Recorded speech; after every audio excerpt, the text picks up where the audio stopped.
Hello everybody and welcome back to the channel. I am Abe with mysticgenmara.com, a small town mystic from the middle of Idaho. And tonight, my internet looks like it's working, thankfully. And tonight is my continuing series called Occult and Crochet. And one of these days I'm working on some different ideas for making this more crochet-ish. Not just about the occult, but we'll get to that later. We are going to discuss somebody whose name gets tossed around a lot, and that is Nostradamus. Is he a prophet or is he a fraud? He's definitely tossed around as someone who predicted a lot of stuff or things that are attributed to something that he may have said, but did he really say these things? Was he really a prophet? Was he a confused poet? We'll find out, and you guys can make your decisions. So let's dive into our subject here and see what comes through. Michael de Nostradamus, was born on the 14th through the 21st of December, 1503. Yeah, gotta love the old way of keeping dates. Just remembering, with these time periods, they didn't have specific ways to keep time. I mean, they had calendars, but it's not like what we have today, where I literally have a calendar right there. I have a phone. I'm sure if you looked around your house, you'd be surprised by how many ways we tell time just in where you're sitting right now. And a birth could have a range time of up to 2 weeks, depending on if there was a doctor called, if they did it at home, church clergy, things like that. And a lot of the times the birth could literally have a 2-week window for the exact date. So it could have been a lack of literacy. Not everyone could write or read during that time, but we know it was in December of 1503. Beyond that, we don't have an exact date, and I checked multiple sources. There's not a really definitive time frame for his birth, so we'll just go with that. Nostradamus was born into a Jewish lineaged family on his father's side, but his grandparents converted to Catholicism before he was even born. His father was, and French names, Jacques de Nostradamus, and his mother was Renier. Jacques was a notary by definition, in Merriam-Webster's dictionary anyway, is a public officer who attests or certifies writings to make them authentic, takes affidavits, depositions, and protests, or negotiates papers. Kind of like a lawyer, just not quite so high up on the totem pole. So his dad helped people authenticate documents, write wills, things like that. Not much different really from what we would do today with notaries, just from looking them up and using them myself over the years. His mother was a daughter of a physician in the town where he was born. Nostradamus also had multiple siblings, which I did not know this. I should have, just because of the time period, everyone had multiple kids, but he had 9 kids in his family that were recorded. There are gaps in the births, which gaps of 3 to 4 years means there's probably one in the middle there, but it didn't survive past a year old, therefore it was not recorded in history. So there's some things like that go on here. Nostradamus was born in Saint-Rémy-de-Provence, which is a small city suburb in Provence, France. This town is south of France, and in south part of France. Good grief, I can't even talk today. And today there are around 10,000 people who live in this town. The town still's there. In his time, judging by what I could find, it was less than or equal to 5,000 people. Records, again, were wonky, but his hometown never really got big, which is kind of cool. I would love to go visit. I looked up a couple of pictures. I smartly didn't save any of them. But it is an interesting looking place. I wouldn't mind visiting one day. Nostradamus was educated at home until the age of around 14, kind of typical of the middle income to the upper echelon of people during this time. You'd have tutors, family members teaching you, and that's all that they would say about it is he was educated at home. Like I said, usually it was family members. But from what I've seen, a lot of kids were educated that way, and I double-checked my research, a couple of different sources, especially in France during this time. Being taught at home by family members was pretty common. Having a tutor come in for specialty things was just how you went about life. There were blank spots of his life during this time, so it is what it is. But 14 is when he pops back up in any written record that I found. And at 14, he went to the University of Avignon. Unfortunately, he was only there for a year because of this little thing that was going rampant through Europe during this time. This was round 2, by the way, of the bubonic plague. Couldn't get rid of that thing. This, again, like I said, was round 2, but Nostradamus was not put off from learning. Well, I can't go to school, so he, in his own words, claims that he started a journey around the land researching herbal medicine to become an apothecary.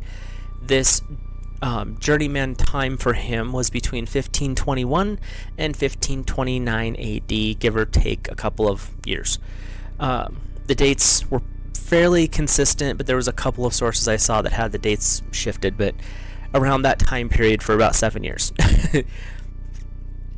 After his journey gaining knowledge to become an apothecary, which today a lot of times you'd hear that reference to something in Asia, but in this time an apothecary was an herbal pharmacist, but they were also almost on par with a doctor. You could go to them and say, hey, I have this problem. They would give you a mix of herbs, metals, yes, metals, and other things ground up together and tell you that it would fix what ails you. Some of that stuff we found out recently, the last 100 years, was toxic as all get out. Arsenic was being used as a medicine. So was mercury, but we'll get into that later. Nostradamus attended, at the end of this time period, the University of Montpellier to continue his studies. He wanted to make something of himself, which I gotta give him credit. He did what he could do. He learned when he couldn't go to school. When schools reopened, he went back to school. He was looking to achieve a doctorate in medicine, meaning he could teach and do surgeries and things like that. Very archaic surgeries at the time. You can check it out. It's nightmarish to read about. But the school eventually kicked him out once it was discovered that he had been an apothecary. This was a job that was classed as manual labor. Pinkies up, we don't do that. And therefore banned by that university at the time. Seriously, he was still trying to heal people, but they weren't having it. That was manual labor, get wrecked, leave. The school claimed that he had been bad-mouthing the trained doctors while he was training for an apothecary. I could not find evidence of that. That's their claim, not anything else. And apparently, they deified the medical establishment and its training. Funny, when you say something bad about anyone in that department today, you'll get the same response. But he just called them out for not maybe being as ethical as they should be. I'm sorry, anyone who gets on a pedestal that's that high up needs to have it kicked off from under him. We all have more to learn. We'll just go right there. Nostradamus went back to his apothecary practice after the expulsion notice arrived. He gained some fame during this time for creating a rose pill. Oddly enough, you can only find a couple of random sources for this. I even have a book called The Elixirs of Nostradamus, Nostradamus's original recipes for elixirs, scented water, beauty potions, and sweet meats, and it was edited by Newt Bosser. It's a fun little book. I've had it for a while. I linked it in the description. It's not in print, but you can still find copies randomly on Amazon and a couple of other places. But it's a nice little hardcover book, and just a couple of things that I thought were always interesting, or I find interesting in it. On page 38 of this edition, there's a method of preparing water to soften and moisten the body.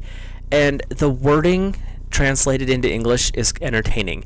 Take 4 ounces of Florentine violet roots, 1 ounce of red black orchid, and a similar quantity of cloves, 6 drachms of white wild lilies, a measure of cinnamon, half an ounce of sweet flag, a measure of lavender, 3 drachms, marjoram, 2 drachms, bitter orange, 1 ounce storax, and a measure of gray amber. And it goes on, but tells you how you can mix this in, and you would bathe in it or use it to apply to your face to soften and make the skin more youthful. There is one on introducing gold highlights in the hair, and his notes underneath: no matter whether it is white or black, so that the color is not soon lost and retained in its entirety, and indeed grows so that it appears yellow at the roots as well as the ends. Yellow hair's not really the best option, but during some times in history, it's apparently been a thing. One last little title here that makes me laugh. A method of... where'd it go? Oh, I saved the wrong page. Just one second. Sorry, there we are. Page 107. Making a transparent jelly from bitter cherries, which is as clear and red as ruby and tastes extraordinarily nourishing. In today's words, we'd say bitter and tart. Which also keeps extremely well for a long time without the use of any ingredient apart from the fruit, and which can be easily prepared on account of its excellence. Yeah. And then there's also a second one, because he would write this in some information I'll get into shortly, but these were actual recipes that he developed, designed, or swiped and claimed. But another one is another method of making a transparent jelly from bitter cherries, which is more delicate and expensive than the previous, and for use only by the nobility. The second recipe is one that I have read in some alchemy books that he would make and use before he would start his divination practices. So, because of the time period in which he lived, he couldn't be super open about what he was doing with his, prophecies and things like that. So he would couch them in something as simple as a base recipe, but if it said something along the lines of exalted or only for the aristocratic, it was meant that this did more than just be a spread for toast for breakfast. And that second recipe is actually one that he purportedly used before all of his divination sessions.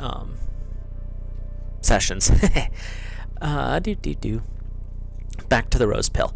What I did find was, because I knew what kind of the idea was, it was something that you just kind of sucked on in your mouth. And the references I could find stated it was a lozenge that was held in the mouth to deter the plague. It was composed of things including cypress, Florentine violet root, cloves, calamus, aloe, roses, water, like I said, amongst other things. Today, some of that we now know should never be put into the body, but during that time they thought it was safe. Oddly enough, there is in those little pills things that would enhance the immune system. The rose in particular, the aloe, cloves, would actually be supportive of keeping you healthy, weirdly enough. Back in the day, and you gotta love the history of some of the stuff that they used to do, they believed that nasty smells were associated with disease because rotting things stunk. But they wanted their medicine to taste horrible. Their balance is so off. So the way they would counter this is if it was something that smelled sweet or pleasant, it would actually drive away the disease. So carrying one of these lozenges in your mouth as you're breathing would prevent the plague from coming in through your mouth or nose, is what the belief was. Not quite how it was supposed, not quite how it worked. But oddly enough, there was enough support in these little critters that he did have fairly good success with his practices that included using these things. So maybe there's something to what he was doing. I couldn't find anything that was exact recipe, and I probably wouldn't share it even if I did, just because I do know what some of the ingredients he put in there were. And yeah, you should not ingest some of that. Just, we'll be upfront about that. Around 1531, it is said that Nostradamus married and had 2 children. This was during the midst of the second round of plague. All 3 died in or around 1534, according to reports.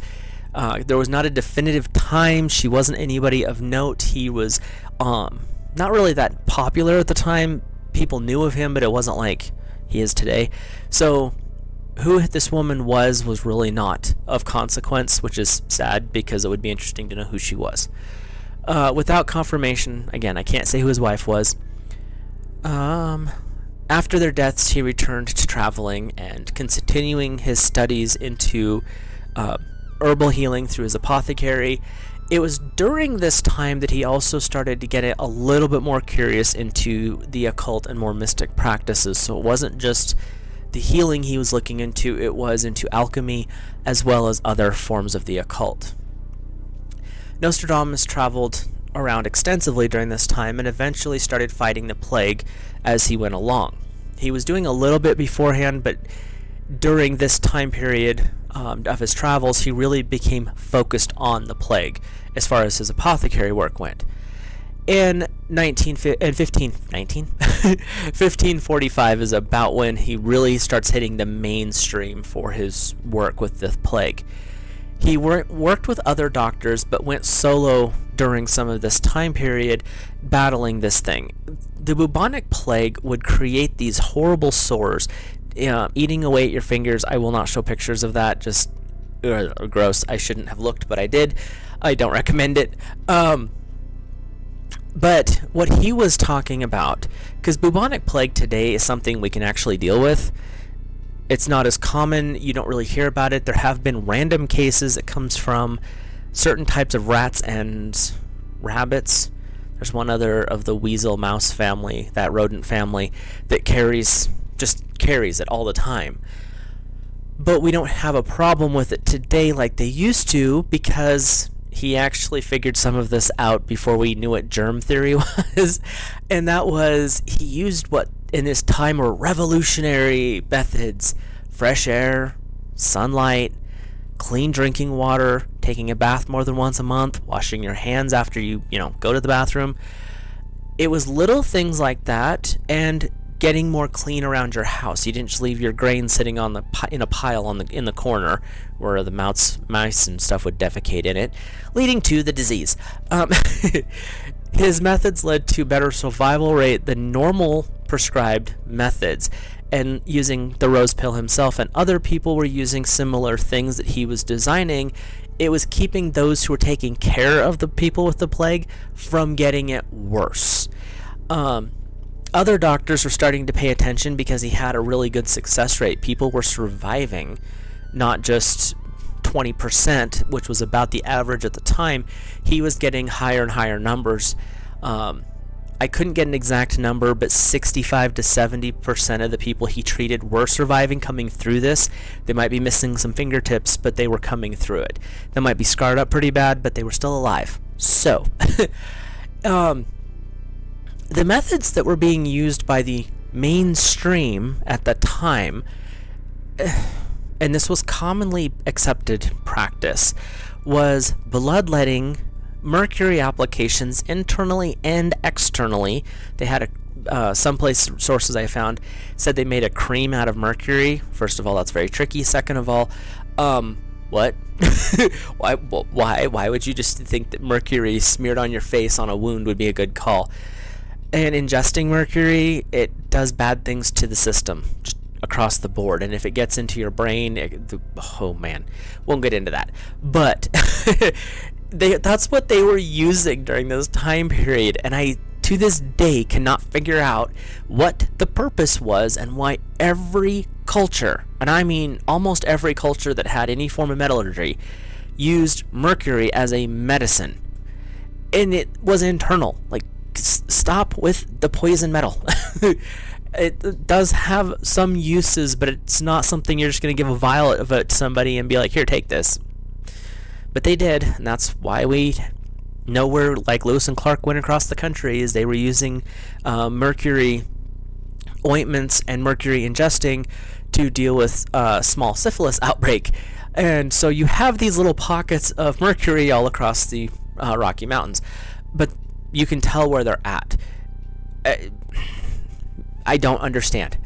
That's just me. And they're still using it today in things that you may be horrified to find out about. I'll let you do your research there.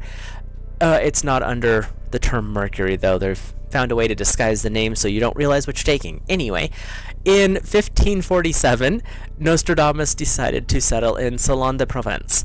There he married a wealthy widow named Anna, and I did not write down her last name's phonetics. It's Ponsarde, so Ponsarde. Sorry if I say that wrong, because I listened to it, but then forgot to translate that into how I would see it to say it. This couple happened to be exceptionally fertile, considering he was getting older in this time, and so was she. I believe they were in their 30s-ish.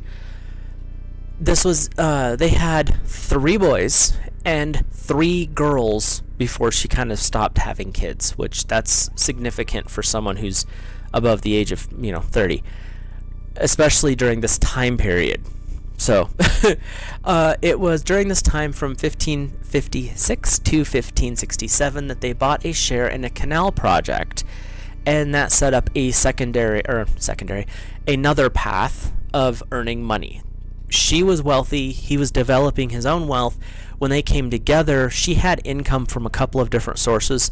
It wouldn't say exactly what they were. I'm assuming one was, her previous marriage, who he had died, plus who knows what else she got going on there.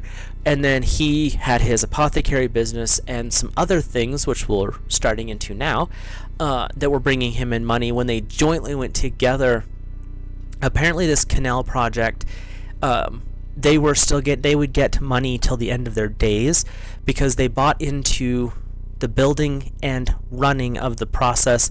So they would get there was tolls on these canals, and they would get a portion of that toll every few months or something. It was every quarter. So they had a continual flow of income from multiple sources. I've got to say that was a smart move on their part. So, during a trip to Italy, Nostradamus started to explore the world of the occult. He wrote his first almanac just before the canal investment in 1550.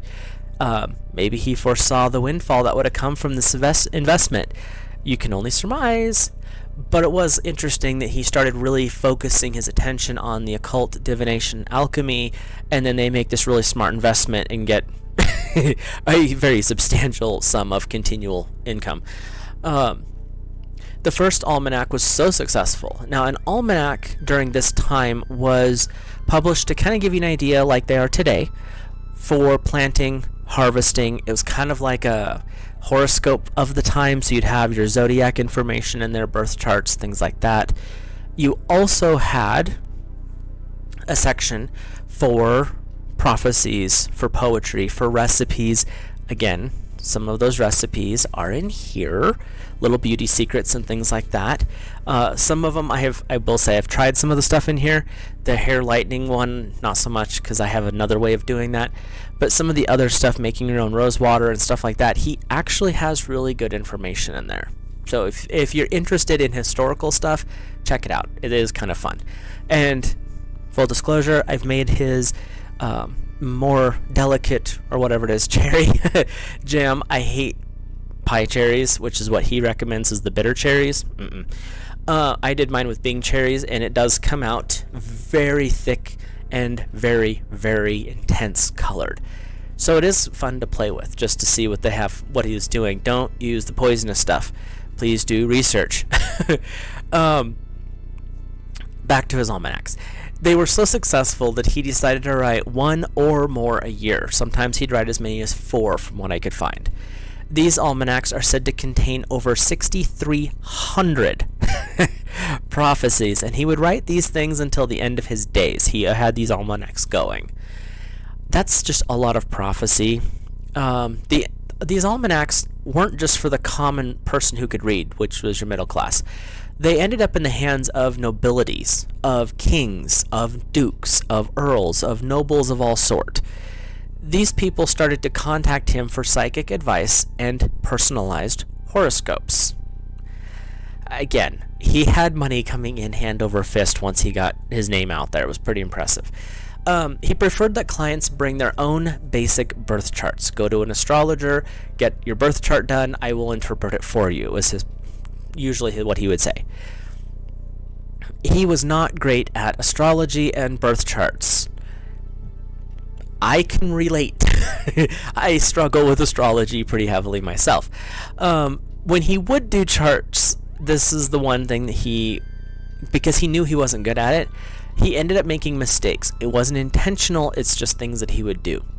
He would not take in account a person's location, latitude, longitude, what we would use today for the birth, because that does make a huge difference in what the reading will be. He didn't take certain times of day into effect. So there were things that he was skipping, and it wasn't intentional. He just wasn't good at it. And I understand that completely. Even with all of our computer programs we have today, a basic chart, if you don't have very specific physical locations and exact times, good luck. And interpreting the charts, that's why I had them done by someone who knew what they were doing. Because no, I still look at that thing, and like I said, I've studied for years. It still confuses me. So I get where he's coming from. Back to Nostradamus. It was during this time that he started to work on his project that would make him famous or infamous, depending on how you looked at it. And that was, he started writing a book of 1,000 quatrain verses. Most of these quatrains, 4-lined poems, are prophecies. None of them are dated. There's a reason for this. Because of the power of the church in this time, he had to obscure the meaning using a syntax during the time which was called Virgilinized. It's a weird word. Basically, it means that the actual purpose of the prophecy, the meanings, were hidden in word games. And that word game mixed his original prophecy. He would translate words into Greek, Latin, provincial words, including random numbers, as well as other things that had meaning in the original prophecy. When translated into this other language, it obscured the knowledge. Great. From French into English, they've done a really good job. I've seen a few translations of these over the years. Mine is somewhere in storage. I have no idea where it's at. But I linked a couple of the prophecy books that have been translated. One has annotations, the other one does not. In the link in the description below if you are interested. They are fun to try to understand. Archive.com actually has a huge plethora of his work, so you can check that out too. This is a couple that I found on there. I'll read them verbatim from their page. The first one that I found that I thought was just fun. They're written weird. They're kind of grouped in... do I go into this? I can't remember. I made notes. He basically broke them up into 10 centuries, is what he'd called them. And each century had 100 prophecies, quatrains. Except for one. There was one group, and I think it was in the 7th century in this book, that ended up getting lost. And my notes are all scattered right now, so I do apologize for that. I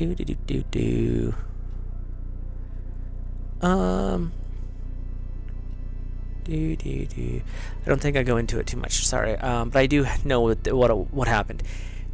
He had to publish because everything had to go through the bishop, and if it was poetry, the bishop would allow it, which is why they're written like they are. But this one section, I think it was in the 7th century or the 6th or 7th, somewhere in there, will be significantly shorter than the 100 quatrains because some arrogant publisher who didn't want to run afoul of the church of the time took out almost 30 of the quatrains. And the original documents, from what I can find, have been lost. I could not find any research anywhere that said that they've been refound. If you know where those might have been, or you know that they've been found, please let me know in the comments, because I am rather interested into what was said. The official story was they were taken out by the publisher due to vulgar, vile, or hateful content, basically, towards the church. I don't know what they were. I've yet to see that section, and like I said, I've went through the book, and there is, I can't remember, 6th or 7th century. There is a section in there that is significantly shorter. So, just something to be aware of and annoyed by. But back to the quatrain samples I pulled up. The first one is number 29. Again, French to English translation. Have fun.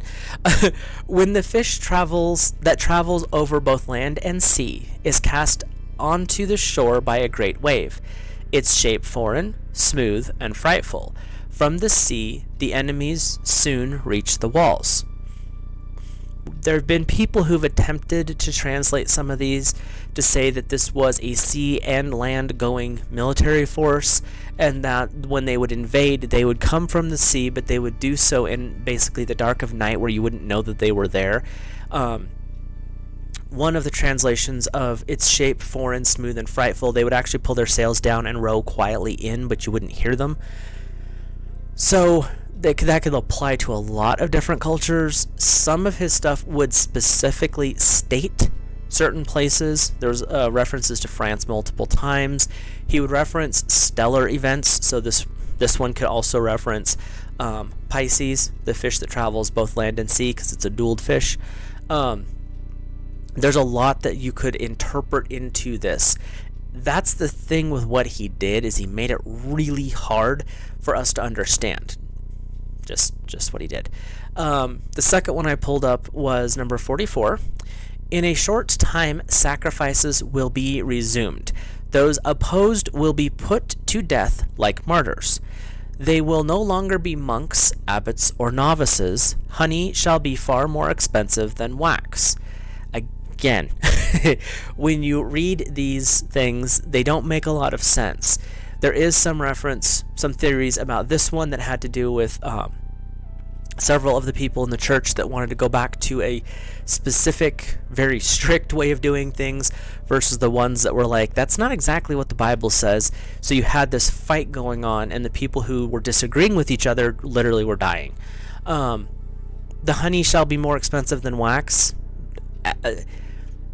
I don't understand that, unless it means, being fluid and sweet is, a better option than being hard and crusty.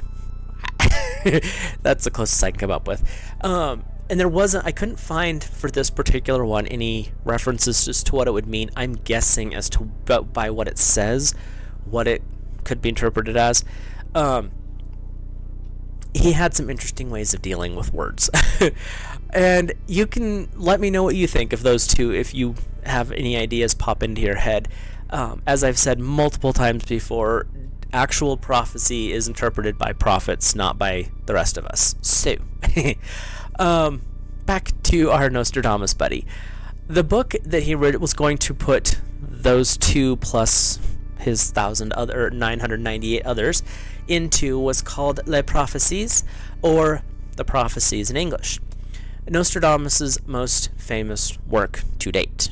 Like most people have probably never heard of, the elixirs of Nostradamus, but everyone knows his prophecies, or at least has heard of his prophecies. As a prophecy is, this book was received with mixed reviews. Duh. Some people thought he was a genius, even though they didn't understand anything he was saying. Others thought he was evil, deceitful, insane, possibly a heretic. How dare you speak out against the church?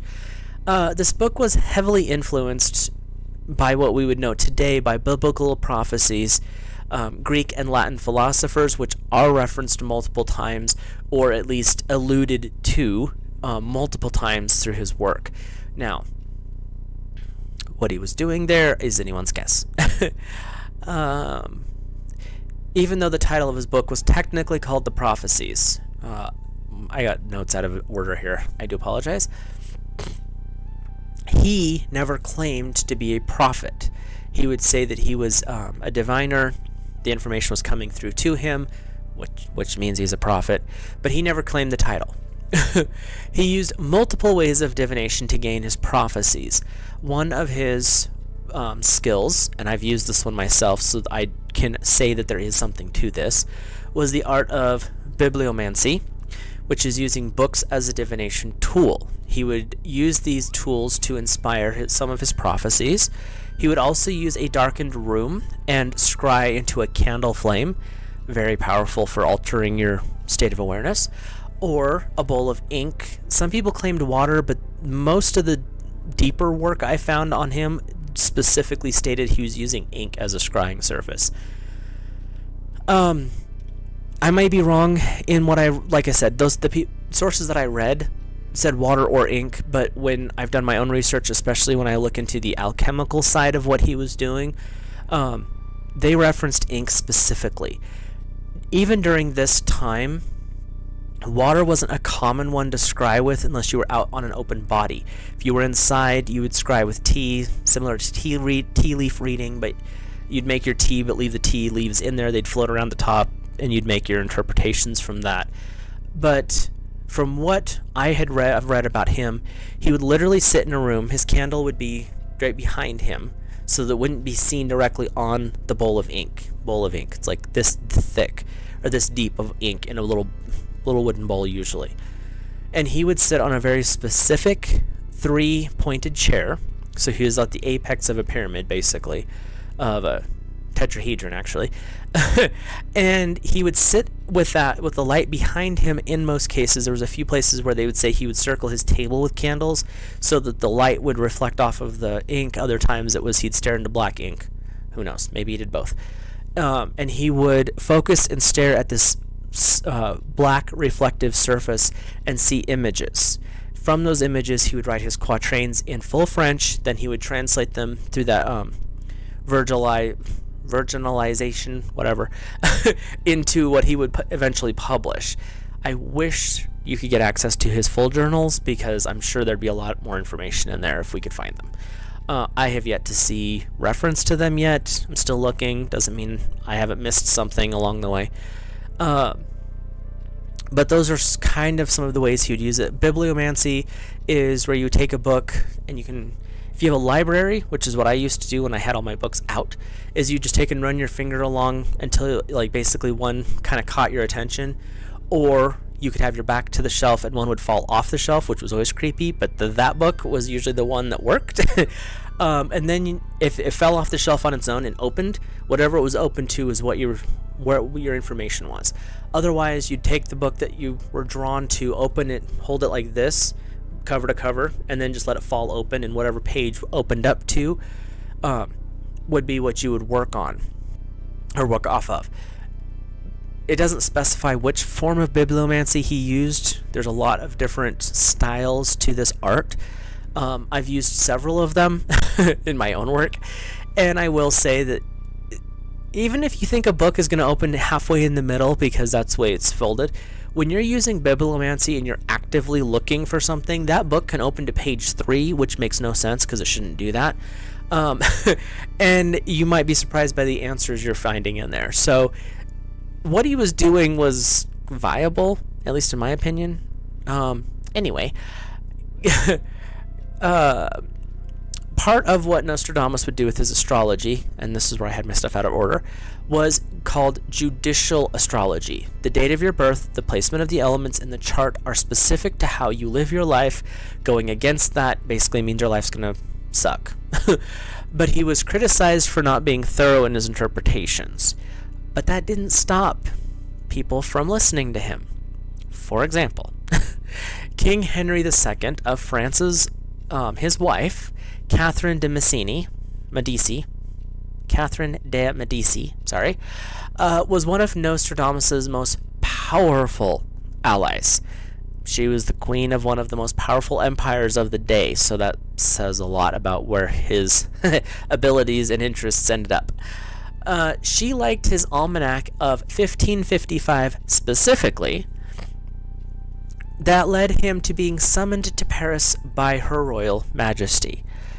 He had a fear that he was going to be beheaded. Did he say something that pissed off the throne? Oh crap, what am I doing? Not good, here we go. But his invitation was benevolent, if not very fortuitous for him. She had Nostradamus draw up charts for her children. And, Mr. I'm not good at this, actually did. And she liked what she saw so well that she then appointed him the counselor and physician in ordinary, primary physician, to King Charles IX of France, one of her children, who is the heir apparent to the throne when King Henry died. Nostradamus was concerned during this time because he did have rumors of heresy because of the things he was writing. And in his day, heresy could bring on the Inquisitors. I know in a lot of our comedy today we talk about no one expects the Spanish Inquisition, but back in the day that was something you didn't want showing up on your doorstep. The Inquisitors were basically witch hunters. They were given full license by the church and the throne to do whatever it took to get a confession. If they put their attention on you, you likely were going to the next world without a lot of pause. A lot of pain involved, but not a lot of pause. They would persecute anyone practicing magic, and that's how they viewed a lot of this stuff. But he kept his alchemy and some of his other interests hidden well enough that prophecy and astrology were never classified as magic. They were just parlor tricks, basically. So, yay for Nostradamus. He didn't get arrested he didn't die. He did get arrested. It wasn't for heresy, though. As I mentioned before, one of his sections of his books were shortened because the publisher didn't like what was written in there. He published part of one of his books without the bishop's permission, and he was arrested immediately when the bishop found out about it. He was eventually set free. The king called him up basically and was like, yo, let my dude loose. And he was let loose.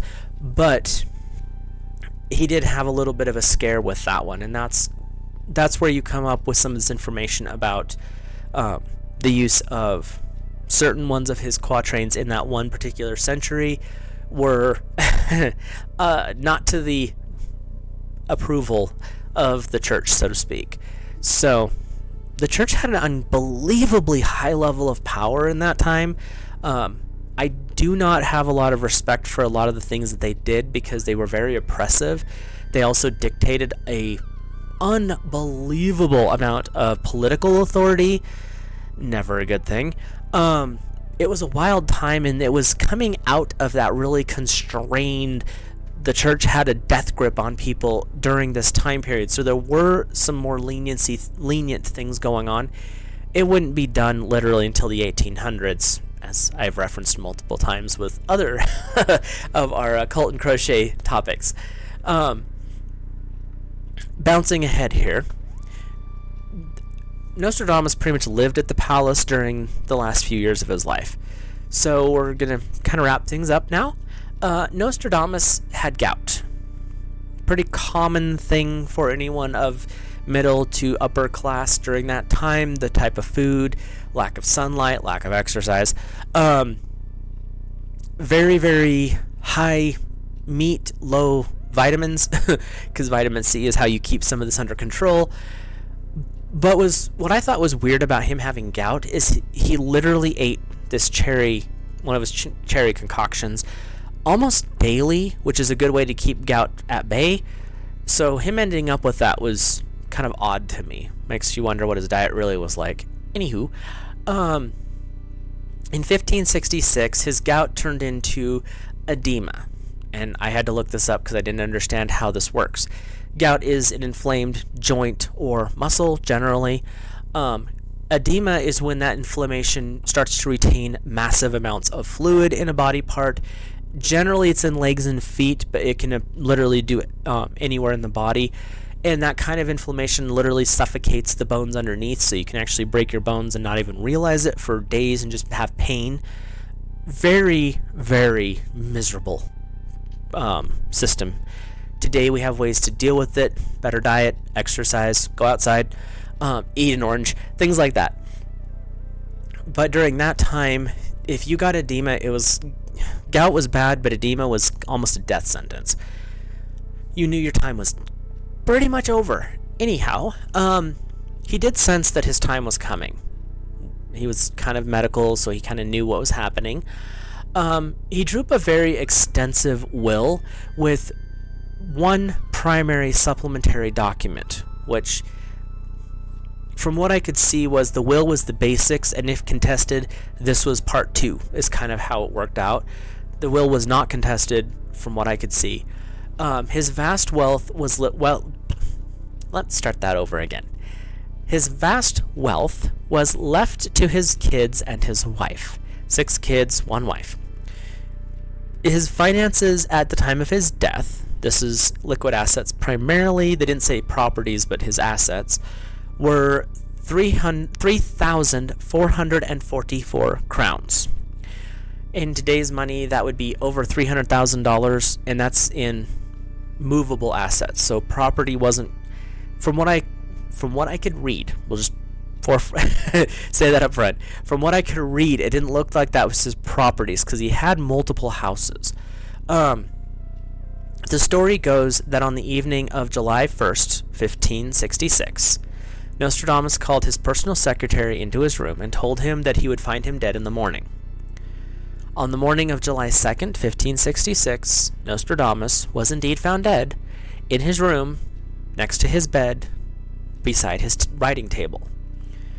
Nostradamus was buried and then dug up and moved to, I didn't write this down, the college at St. Laurent, basically, during the French Revolution, because I wanted to protect him from being destroyed. Very violent time, the French Revolution. Not so much spiritual that I can find, so there's other places you can check that out, but a lot of violence occurred in that time period. Today, even though he has been dead for over 500 years, his influence on today is still felt. And his myth grows with each telling, with each person who reads his work, and with each subsequent guess at his interpretations. People have made claims that he was the descendant of a secret Israelite tribe, that he was trained by his grandfather. Big problem with this, looking up his grandfather, he died when Nostradamus was a year old. That was either some really intensive training or not fully an accurate story. There were other tales that went along with this secret training. That's why he wasn't recorded for those first 14 years. He was being trained in occult mysteries, and the truth is way more simple, and that's what I was going through here. He studied the occult. He was an apothecary. He studied alchemy. He knew how to heal. He liked his sweets and knew how to make a whole variety of potions and jams. He actually knew how to cook, which surprises me a little bit. Not because he's a male, but during that time, the food was not that great, and he actually figured out some good food. So, back to the prophecies. Nostradamus wrote profusely of things to come. He said that his prophecies covered everything until the time of 3797. So even our future is covered in these prophecies. This is a very extensive time frame. We're talking over 2,000 years he was writing about. It was influenced, from what I could find, by the astrologer Richard Rosat, and I'm not going into him because he was not really that... I kind of glanced through his work, or the references to him, and he has a little bit out there that I could find. I haven't dug into it more, but it's a name I wrote down. We might talk about him later, just kind of filling in some space at that time. Some of the more modern English versions are not quite true to the original French language. As I said, the translations, you lose some things when you translate. Some of his newer publications have been adjusted to fit a modern narrative. Are they bad? No. Are they accurate to what his original intention was? Probably not. But a genuine prophecy, the meaning will come through. So, And I talk about this with people that I know. I argue about this in some of my friend groups. We'll go to church. I'll come home and be on a warpath about prophecy and this is kind of my way of looking at things with prophecy. I don't think Nostradamus was a fake. I think he had access to some knowledge, whether it was swiped from someone else or it was his own coming through. I think he did have some knowledge that he was processing through. Personal opinion. And with all prophecies, and I don't care what prophecy, there can be very good things gleaned from it. Accurate interpretation of any prophecy, biblical, Nostradamus, fill in the blank, can only be done by another prophet. I don't know how else to say that other than they see if they read a prophecy, they can see what the other person was seeing and they can interpret. Seers and psychics can get more clarity than the average person with no talent, just someone who's looking at it from a scholarly standpoint, but they cannot understand the full prophecy. My opinion goes for any prophecy. I really don't care which prophecy it is. And my personal opinion here is not popular, and I'm sure you guys may not like it right now either. But I've seen a lot of damage done because of the misinterpretations of prophecies, lending to my opinion. The damage that I've seen has led me to my opinion. Examples, and I'm going to cover some more of these people down the road. People like David Koresh, Waco, Texas. Misinterpretation of prophecy. A lot of people died. Government was involved. Big drama. We'll get into that later. Okay, it's Jim Jones. My notes have Jime Jones. That's not right. Jim Jones and his nonsense. Misinterpretation of prophecy. A lot of people died by his own hand. Or not his directly, but they all died. Drank the Kool-Aid, literally. Heaven's Gate. Misinterpretation of prophecy. Everyone died. This goes on and on and on and on. Cult leaders, religious figures, political leaders, worldwide throughout history read a prophecy, think they know what it talks about, have no, they're not prophets, they're not psychics, they're not seers, they're not soothsayers, and they go off on a tangent thinking they know what they're talking about. People die. William Miller, prime example of one that I've done recently. Literally, you can go back and watch. It was like 3 weeks ago. And a lot of people didn't die from his, but a great disappointment swept the land because of his misinterpretation. Sorry, bothers me a lot. We should all read prophecy. I will say that, 100%. There's good to be gleaned from the information. Even if it doesn't make sense, it's going to get in the back of your head. You'll learn something from it. Because our brains never stop learning. They never stop retaining. Anything you read, hear, or experience one time is stored right here. This machine is amazing. The thing is you may not be aware of how it affects you or influences you later. And you may pop up later on and be like, oh, that's what that meant. Our brains are weird, but they're very cool. There's very good information to be gleaned from prophecy. Anyone who says that they have the full answer and this is the only way to interpret this exact prophecy should be taken with a grain of salt, nodded at, and back away slowly. Just my opinion. Prophecy is touchy, and the people who have the strongest opinions about they have the right answer are usually wrong. The historical proof. You can look at it. Like I said, William Miller, he knew he was right until he wasn't. And then he knew he was right until he wasn't. And then he knew he was right until he wasn't. David Koresh, same thing. All of these people have had the same problem trying to interpret prophecy. Weirdly enough, I got a lot of, because I couldn't figure out why it bothered me when I hear people talk about stuff, and I'm like, you don't know what you're talking about. You can hear it in their voice, usually. I've read a few fiction books that also tie into non-fiction books, and they all kind of have the same thing. Prophecy is image, visuals, usually, that someone tries to put on paper. They try to hide the meaning, generally on guidance of their spirit community, so they hide it. Well, the only person who can see that basically read between the lines, is someone else who has that same ability. So, sorry, tangent there, but it's something that I do feel passionately about. Anyhow, back to Nostradamus. What do you think? I mean, you heard what I thought. I do think that he was onto something. Have you heard of him before? If you've been in the occult world, you probably have. But if you haven't, did this give you at least a little interest into maybe looking him up? He was more than just an astronomer, a prophecy person. He was an alchemist. He was a recipe. He wrote almanacs. He knew an unbelievable amount for his day about medicine and plant therapy, which was pretty cool. Have you read any of the quatrains? Not just the two that I referenced here. And if so, what was your thoughts? Did you have any aha moments like, ooh, I wonder if this means, or could this have been applied to? Just saying. I linked some of the stuff below. If you're interested in it, you can check it out. If you have any thoughts or suggestions for future people for Occult and Crochet to go over, you can drop those in the link below. You can email me at my website.